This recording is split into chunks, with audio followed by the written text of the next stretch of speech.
या बातमीपत्राचे प्रायोजक आहे तारा आय केअर डोळ्यांचा दवाखाना। नेत्रचिकित्सक उमेश महाले यांच्या मार्गदर्शनाखाली कॉम्प्युटरने नेत्र तपासणी व नंबरचे चष्मे, आधुनिक फेको पद्धतीने बिना टाका मोतीबिंदू शस्त्रक्रिया, चष्म्यांचे नंबर कमी करण्याची शस्त्रक्रिया, कॉन्टॅक्ट लेन्स सुविधा, तिरळेपणा निदान उपचार, डायबिटीसमुळे होणारे नेत्रविकार, काचबिंदू आदी सुविधा उपलब्ध। रेब्यांचे येवल्यातील एकमेव अधिकृत डीलर, स्टायलिश फ्रेम व सनग्लासेस उपलब्ध। आमचा पत्ता तारा आय केअर डोळ्यांचा दवाखाना, आंबेडकर शॉपिंग सेंटर, गाळा नंबर 46 शिवसृष्टी जवळ, येवला। नमस्कार, SK9 येवला न्यूजमध्ये आपलं स्वागत आहे। आता बातमी पाहणार आहोत आपण मांजरपाड्याच्या पाण्यासंदर्भात। मांजरपाडा पुणेगाव डोंगरगाव पोहोच कालव्याला तिसऱ्यांदा पाणी आल्यानं शेतकऱ्यांमध्ये समाधान व्यक्त होत असून माजी खासदार समीर भुजबळ यांच्या हस्ते नुकतेच जलपूजन संपन्न झाले। यावेळी समीर भुजबळ यांनी शेतकऱ्यांसोबत डीजेच्या तालावर नाचून आनंदोत्सव साजरा केला।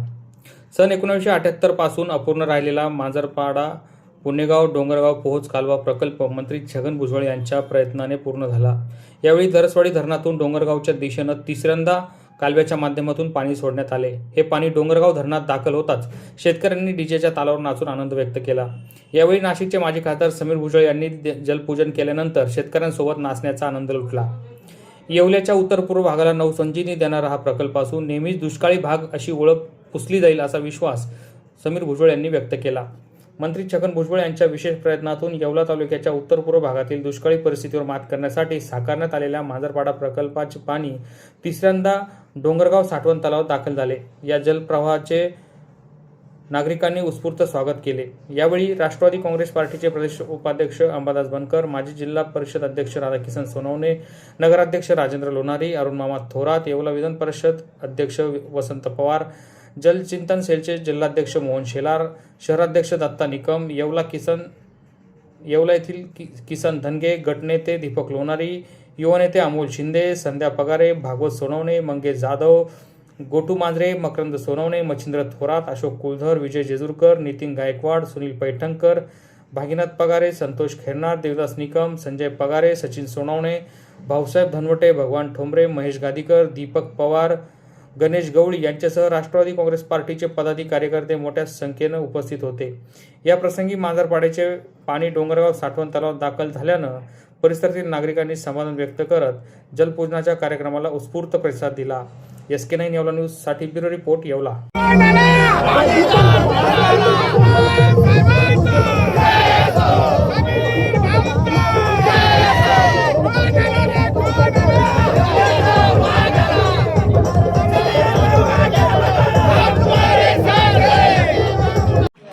महाराष्ट्रातील दुष्काळी तालुका म्हणून आमच्या येवला तालुक्याची ओळख होती।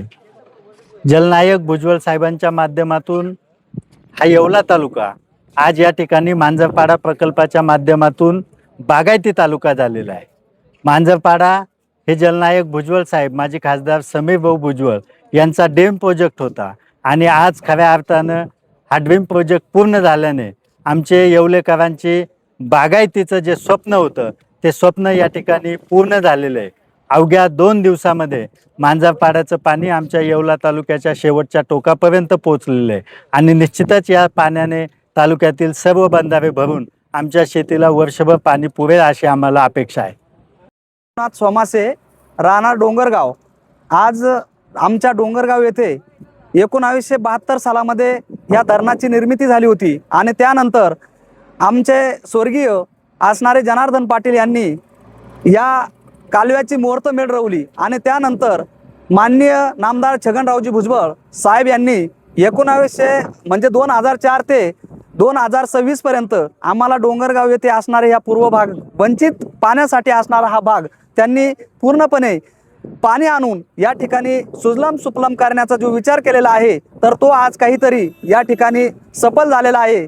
आणि ज्या अर्थी या पूर्व भागाची परिस्थिती अशी आहे का न उन्हाळ्यामध्ये जनावरांना पाणी, न पिण्यासाठी पाणी आणि कुठल्याही बी अशा असणाऱ्या या भागात आज पाणी येऊन पोचलं, म्हणून आम्ही या पाण्या आल्यामुळं साहेबांचे आभार व्यक्त करतो आणि त्यानंतर हे पाणी आम्हाला 10 ते 15 दिवस सारखं चालू असावं अशी आमची साहेबांकडे कळकळीची आणि विनंती आहे।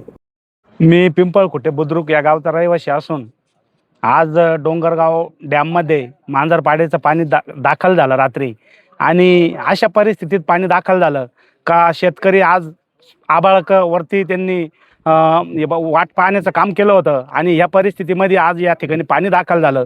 हे पाणी आज अमृताच्या थेंबापेक्षा कमी नाही, आज अशी शेतकऱ्यांची चर्चा आहे. अतिशय बिकट परिस्थितीच्या काळामध्ये हे पाणी इथं दाखल झालं आणि शेतकऱ्यांची आज हे जे पिकं पेरलेले त्या पिकांचे ताण भागणार आहे. त्यामुळं या पाण्याचं भुजबळ साहेबांनी जे दाखल केलं ते संपूर्ण आम्ही या पूर्व भागाच्या वतीनं साहेबांचे आभार मानतो.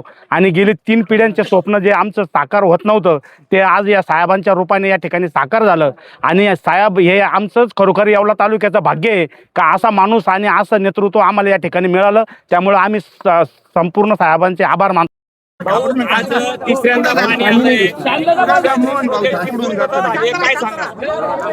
खऱ्या अर्थाने या येवलेकर वासियांच्या स्वप्नाची ही स्वप्नपूर्ती आहे. त्यांनी आदरणीय भुजबळ साहेबांना जी इथे संधी दिली, काम करण्याची संधी दिली आणि इकडच्या पाण्याचा जो प्रश्न सोडवण्यासाठी साहेबांच्या पाठीमागे भक्कमपणे ते उभे राहिले. आणि त्यामुळेच खऱ्या अर्थाने जे आहे साहेब या पूर्ण ताकदीनिशी जे आहे महाराष्ट्रामधली नाही तर अख्ख्या देशामधला हा सर्वात प्रथम असा झालेला हा प्रोजेक्ट आहे.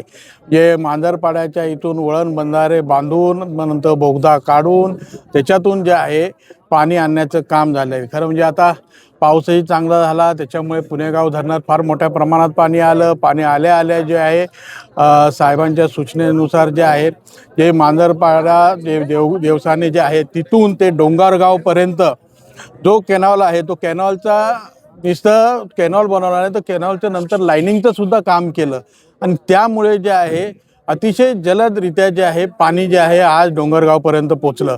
खरं म्हणजे गेल्या वर्षीसुद्धा पाणी आलं होतं परंतु लाईनिंगचं थोडं काम बाकी होतं, काही गेटचं काम बाकी होतं. परंतु आता सगळं काम पूर्णतः कंप्लीट झाल्यामुळे दरसवाडीपासून ते डोंगरगाव अवघ्या 2 दिवसामध्ये जे आहे पाणी इथे डोंगरगावला पोचलं. आणि आता हे डोंगरगावचं पाणी सगळं भरल्यानंतर आस्ते पाठीमागचे जेवढे धरणं जे आहे ते सर्व भरून घेण्याचे आदेश साहेबांनी जे आहे अधिकाऱ्यांना दिलेले आहेत. जे पाणी आलंय त्यातून सिंचनासाठी वापर होतो. मात्र काही शेतकऱ्यांचं असं म्हणणं आहे की त्यांना मोबदला मिळालेला नाही, त्यांच्या मोबदल्यासाठी आपण प्रयत्न करावे साहेबांनी. असं निश्चितपणे कोणाचे जर मोबदले राहिलेले असेल तर निश्चितपणे ते शेतकऱ्यांना मिळणार. कारण का खऱ्या अर्थाने शेतकऱ्यांच्या जमिनींचे जे आहे वापर ज्या ठिकाणी केल्या गेलेले आहे तर शेतकऱ्यांच्या जमिनीचा मोबदला त्यांना निश्चितपणे मिळेल. कोणाचे राहिले असेल तर निश्चितपणे त्यांनी येऊन भेटून आम्हाला सांगावं तर त्याचा पाठपुरावा करून निश्चितपणे त्यांचा मोबदला आम्ही मिळवून देऊ. आणि तसेच सर्व येवलेकरांना जनतेला जे आहे आता ह्या पुढे जे आहे सुखाचे समाधानाचे दिवस येणारे. गेल्या वर्षीसुद्धा पाणी आल्यानंतर सर्व धरणं आपण भरून घेतले आणि गेल्या वर्षामध्ये जर बघितलं तर पिकाचं उत्पादनसुद्धा फार मोठ्या प्रमाणात झालेलं आहे. आणि खास करून जे आहे आता जे आहे मक्याचं पीक जे आहे फार मोठ्या प्रमाणात शेतकऱ्यांनी घेतलेलं आहे. आणि त्याच्यामुळे जे आहे सर्व शेतकऱ्यांना ज्या आनंदाचे आणि सुगीचे दिवस आलेले. या बातमीपत्राचे प्रायोजक आहेत हॉटेल स्वास्तिक. आपल्यासाठी घेऊन आले आहे रुचकर चविष्ट जेवणाची मेजवानी. जैन, पंजाबी, महाराष्ट्रीयन, चायनीज. एकदा खाल तर पुन्हा याल. सोबतच मान्सून धमाका ऑफर. प्रत्येक जेवणावर 10% सूट आणि बर्थडे पार्टीवर मिळवा 15% आकर्षक सूट. बर्थडे पार्टी सेटअप देखील उपलब्ध. पत्ता पद्मकुंज सोसायटी समोर, अंगणगाव, हॉटेल स्वास्तिक गार्डन, येवला.